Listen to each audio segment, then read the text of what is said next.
Hey, it's that time of week and here's your weekly Cyber Snapshot. This week, a ransomware gang pretending to be your rescue service, 2,000 small business websites turned into criminal infrastructure, and more. Let's get into it. We start with a ransomware twist. I don't think I've seen this one before.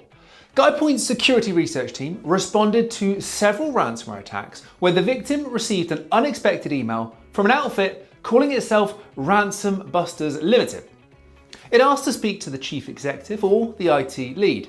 It claimed it had broken into the ransomware gang's own servers, found the company's stolen data, and could delete it and hand over the decryption keys for somewhere between $20,000 and $60,000. What gave it away was the timing, because those emails arrived before the attacks were public. Guy Point have said with moderate confidence that Ransomware Busters isn't a recovery firm at all, but one of the affiliates who carried out the attacks, trying to collect a second payment behind the gang's back. This activity is being linked to Dragon Force, Cetra, and Anubis.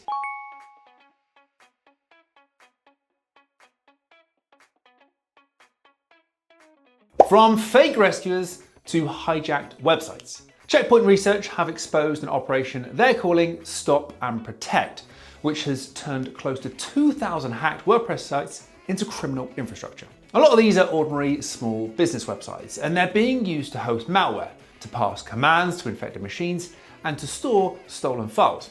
So a visitor will land on one page and see a fake human verification box telling them to copy a command and paste it into Windows. Do that though, and you install a toolkit that steals credentials, spreads across shared folders and USB drives, takes screenshots, and sometimes finishes with ransomware. More than 6,000 victim addresses have been identified so far. Researchers got this level of detail because the criminals left directories exposed and appear to have infected one of their own machines.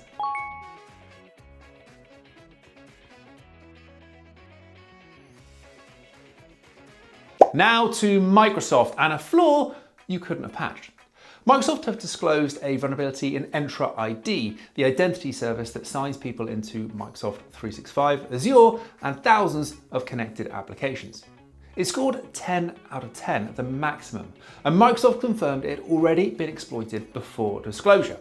The service was mishandling data sent to it, which allowed an attacker to run code over the network with no login and no user interaction. And the unusual part here is there's no update to install. Because Entra ID is a service Microsoft runs, they fixed it on their own infrastructure and told customers there's nothing to do. They've published it purely for transparency.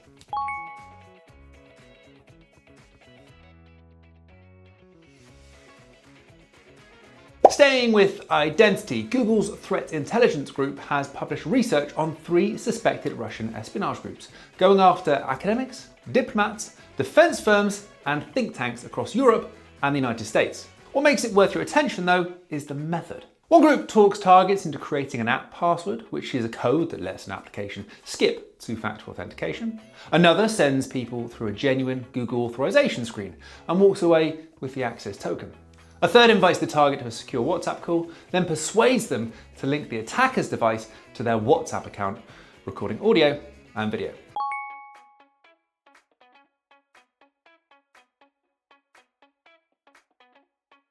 And finally, an Android threat that breaks a rule we all rely on.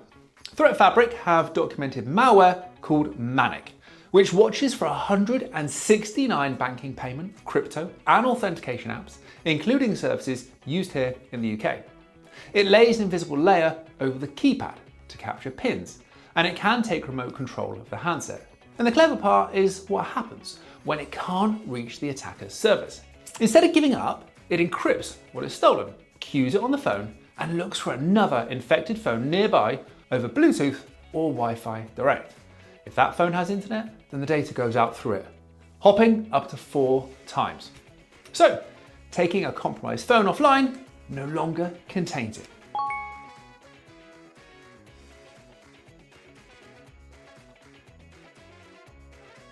And that's all for this week. Follow us for next week's Cyber Snapshot.